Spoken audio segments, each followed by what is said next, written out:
6 men witnessed their co-worker vanish in a beam of light. All 6 passed lie detector tests. That is the famous story of Travis Walton. And today's story is about 2 ordinary men who walked into a sheriff's office in Mississippi and told a terrifying tale. This is the Pascagoula abduction. On October 11th, 1973, Charles Hixon and Calvin Parker reported something impossible to the Jackson County Sheriff's Office. They claimed that while fishing on the Pascagoula River, they were taken aboard a spacecraft by creatures with no eyes, subjected to an examination, and returned to the riverbank in a state of absolute terror. Real bright beam appeared all over us, and it kind of blinded me for a second. When I got my vision back, I seen 3 bulky-looking creatures coming toward us. Probably 4.5 5 foot tall, built like football players. Both men passed multiple polygraph tests. The sheriff's secret recording captured their genuine panic when they thought no one was listening.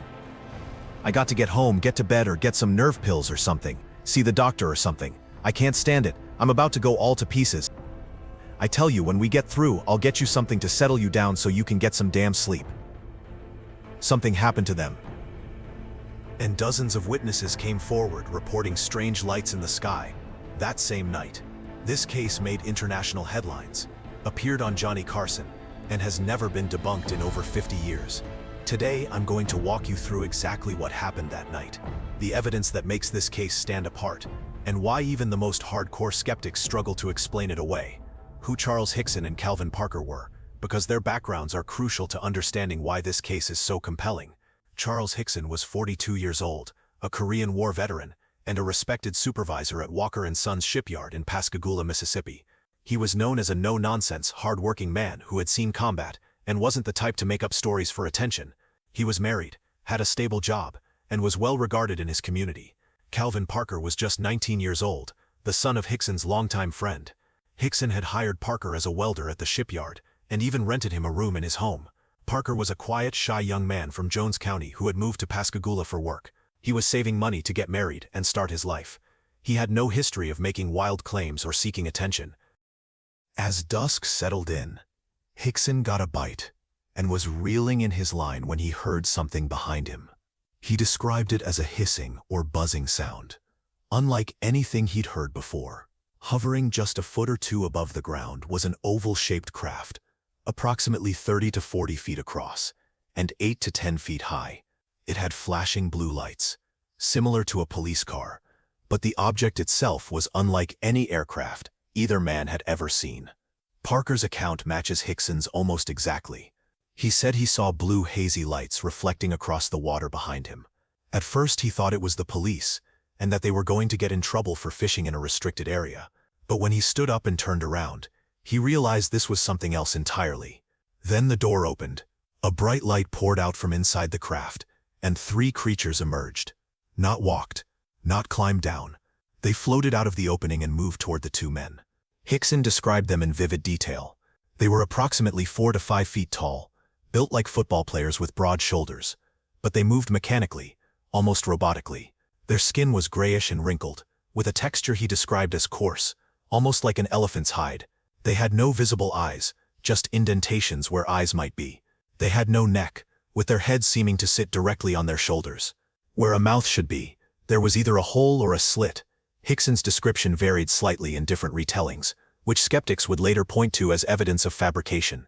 He described the same robotic movement, the same floating motion, the same general appearance, and both men described what happened next with the same sense of helpless terror. Both Hixon and Parker reported that the moment the creatures approached them, they became paralyzed, not unconscious, but completely unable to move their bodies. They could still see, still think, still feel, but they couldn't run, couldn't fight, couldn't even speak. 2 of the creatures grabbed Hixon, and 1 grabbed Parker. They didn't walk the men into the craft, they floated them. Hixon described feeling himself being lifted through the air without any physical force, as if gravity had simply stopped applying to his body. By the time we stood up and turned around, they were on us all at one time. 2 of them got a hold of Charlie, 1 of them got a hold of me, and instantly I felt like I just got relaxed. Inside the craft, both men described a bright, featureless room, The light didn't seem to come from any particular source. It was everywhere, flowing from the ceilings, walls, and floor.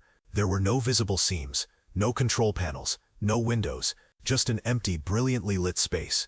What happened inside that craft is where this case gets truly disturbing, and it's also where the details become most important for determining whether this story is credible. Hixon reported being held in place while something he described as an electronic eye scanned his entire body.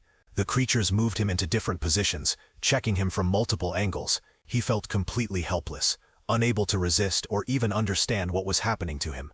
Parker described being taken to what he called an examination table and laid down.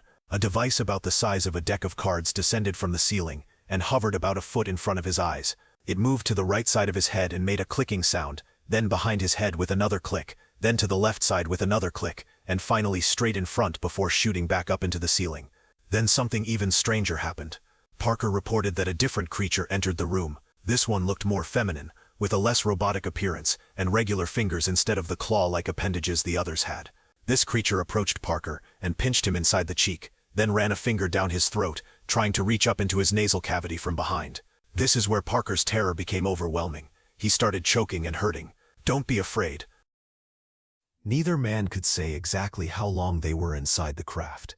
Hixon estimated somewhere between 30 minutes and an hour and a half. Time seemed to lose meaning in that featureless, bright room. Eventually, the examination ended.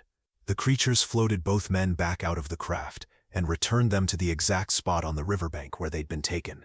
Hixon found himself standing normally, but Parker was in a trance-like state, his arms stretched out in front of him, clearly in shock. Moments later, the craft shot straight up into the air and vanished from sight. The two men stood there in the darkness, trying to process what had just happened. They were terrified, confused, and convinced that no one would believe them, but they also felt they had to report it to someone. Did you know this story is real? Share your thoughts or your own story in the comments below. If you enjoyed this video, give it a like so YouTube can recommend it to even more people. And if you're watching on your phone, tap the hype button right below. If you were making up an alien abduction for attention or money, you'd go straight to the media. You'd call the newspapers, contact TV stations, maybe even hire a publicist. That's not what Hixon and Parker did. First, they called Keesler Air Force Base in Biloxi. This makes sense because the Air Force had been involved in UFO investigations through projects like Blue Book, Sign, and Grudge. But the sergeant on duty told them the Air Force didn't handle that sort of thing anymore, and suggested they contact the sheriff. Still uncertain, they drove to the local newspaper office, but it was closed. Finally, feeling they had no other choice, they went to the Jackson County Sheriff's Office. What happened at the sheriff's office that night is perhaps the most compelling evidence in this entire case. Sheriff Fred Diamond and Captain Glenn Ryder interviewed both men. The officers later described Hixon and Parker as frantic, hysterical, on the verge of climbing the walls. Parker was crying, Hixon was agitated, but trying to maintain composure. These were not the behaviors of men perpetrating a hoax. After the initial interview, Sheriff Diamond made a decision that would prove crucial to this case. He placed Hixon and Parker alone in a room that was wired for sound, believing that if they were making up the story, they would reveal their deception when they thought no one was listening. The secret recording captured something entirely different. "Don't talk to them, Charlie. Those people will come back and get us. They don't want us to talk. After all I went through on this earth, why should I have to see something like this?" Parker kept saying he wanted to pray. He was convinced they might have been infected or exposed to radiation. He was worried about harming other people. This is not how hoaxers behave when they think they're alone. This is genuine trauma. Sheriff Diamond and Captain Ryder, experienced law enforcement officers who had seen every kind of lie and deception, were convinced that these men believed what they were saying. Within days, the story had leaked to the press, and Pascagoula was swarming with reporters. The sheriff's office was flooded with over 2,000 phone calls. The case was making international headlines.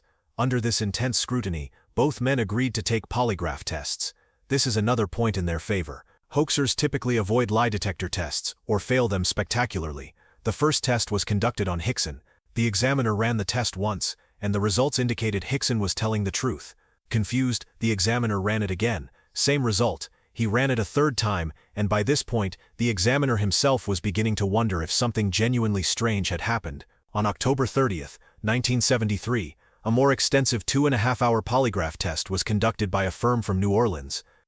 After this test, The examiner signed a statement saying, "It is my opinion that Charles Hixon told the truth about the following things. He believes he saw a spaceship. He believes he was taken into the spaceship and saw space creatures." Parker also passed his polygraph test. Now, skeptics will correctly point out that polygraph tests don't prove something happened, only that the person believes it happened. But combined with everything else, the secret recording, the physical evidence, the witness testimony, the polygraph results, add another layer of credibility to an already compelling case. There's a crucial detail that often gets overlooked in discussions of this case. Both Charles Hixon and Calvin Parker had physical evidence on their bodies. They were specific puncture wounds in the exact location where both men claimed the creatures had grabbed them. Parker believed he had been drugged through this puncture, which would explain the strange relaxed feeling he described when the creatures first touched him. Additionally, Hixon later claimed that the intense lights inside the craft had caused eye damage that lasted for days. However, when he underwent an extensive hospital examination the day after the incident, no eye damage was found. Skeptics point to this as evidence of fabrication, suggesting Hixon was adding details to make his story more dramatic. But supporters argue that alien technology might cause temporary effects that wouldn't show up in a standard medical exam, or that Hixon simply misinterpreted the discomfort and disorientation he felt. The puncture wounds, however, remained unexplained. No one has ever provided a satisfactory alternative explanation for how both men received identical injuries in the exact locations they claim to have been grabbed by alien creatures. Captain Glenn Ryder later revealed that multiple people had reported seeing unexplained flashes of light in the sky on October 11, 1973. He didn't include these reports in the official police records, which is unfortunate, but he confirmed their existence years later. But the most significant corroborating witness is Mike Cataldo, a retired Navy Chief Petty Officer who came forward in 2001, nearly 30 years after the incident. Cataldo had no connection to Hixon or Parker. He didn't know them, had never met them, and had no reason to support their story. On the evening of October 11, 1973, Cataldo and two companions, Ted Peralta and Mr. Hanna, were leaving their workplace and driving west toward Biloxi. As they drove, they saw a strange light in the sky. At first they thought it was a shooting star, but then it changed direction, moving from right to left before descending into a marshy area, lined with trees. The object hovered there for approximately 30 seconds.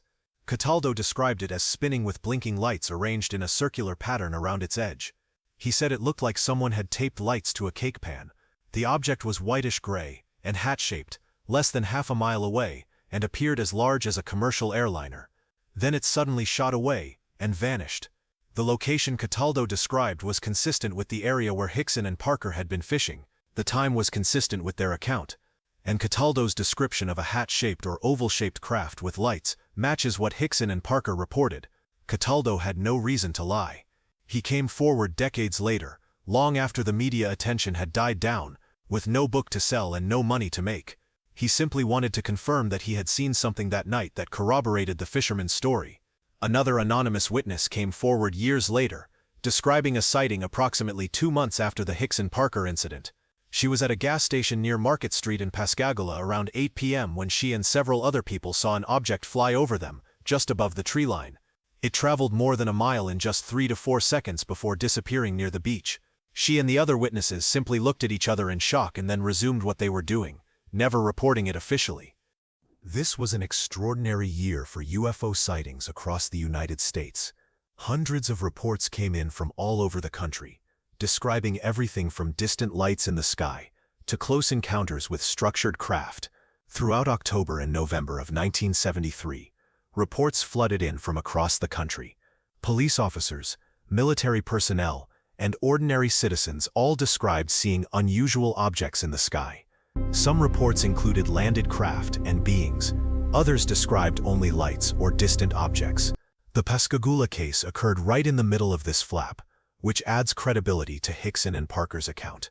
They weren't reporting something in isolation. They were part of a much larger pattern of sightings that year. Charles Hixon appeared on Johnny Carson's Tonight Show and Dick Cavett's late-night talk show. On November 20th, 1973, he appeared on the game show To Tell the Truth, where celebrity panelists had to guess which of 3 men was the real Charles Hixon. Hixon's willingness to appear on these shows and answer questions, even skeptical ones, suggests a man who genuinely believed his experience was real. He wasn't hiding from scrutiny. He was actively seeking opportunities to tell his story. Calvin Parker, on the other hand, reacted very differently to the attention. While Hixon was appearing on talk shows and speaking at churches and social gatherings, Calvin Parker wanted nothing to do with the publicity. He left Pascagoula shortly after the incident, moved back to his hometown, and tried to live a normal life. Parker later described the aftermath of the abduction as one of the most difficult periods of his life. He was terrified that the creatures would come back. He was worried that he had been infected with something or exposed to radiation that might harm others. He felt the investigation had been rushed and sloppy, leaving too many questions unanswered. Whenever Parker was recognized in public, he would quit his job and move on. He worked in oil fields, trying to earn a living and avoid attention. He got married and tried to build a quiet life away from the spotlight. This is exactly how you would expect a genuine trauma victim to behave. Parker wasn't seeking fame or money. He was trying to escape the memory of a terrifying experience that had turned his life upside down. Law enforcement officers later said that Parker's reaction was what convinced them something real had happened. His fear was too genuine, too deep, too persistent to be an act. This was a young man who had been fundamentally changed by an experience he couldn't explain and didn't want to remember. It wasn't until decades later, in 2018, that Parker finally wrote a book about his experience. By that time, he was in his 60s and had lived with the secret for 45 years. He wrote the book not for fame or money, but because he wanted to finally tell his side of the story before he died. So where does all of this leave us? We know that both men passed multiple polygraph tests, indicating they genuinely believed what they were saying. We know that a secret recording captured their authentic terror when they thought no one was listening. We know that law enforcement officers who interviewed them were convinced of their sincerity. What we don't know is what actually happened to them that night. The skeptical explanations, while worth considering, don't fully account for all the evidence. But the extraterrestrial explanation also raises enormous questions. If these were alien beings conducting examinations, why? What were they looking for? Why did they return the men unharmed? Why has there been no follow-up contact? Why do some abduction accounts share similar details while others differ dramatically? Remember at the beginning of this video when I told you this was the most convincing alien abduction case in history? Now you understand why. It's not convincing because we have definitive proof that aliens visited Earth. It's convincing because every alternative explanation has significant weaknesses. Do you believe they encountered extraterrestrial beings, or do you think there's a more conventional explanation? Share your thoughts in the comments below. I read every comment and I'm genuinely curious to hear your perspective on this case. If you found this deep dive into the Pascagoula abduction fascinating, make sure you're subscribed to the channel because next week I'm covering another case that's equally compelling. And if you want to go even deeper into the world of UFO encounters and unexplained phenomena, check out my video about the UFO incident that took the US government 77 years to finally acknowledge as real. I'll link it in the description and put a card on screen right now. Thanks for watching and I'll see you in the next video. Thanks for being with us. Leave a comment, like to show your support, and remember to hit that subscribe button for more exciting videos. See you next time.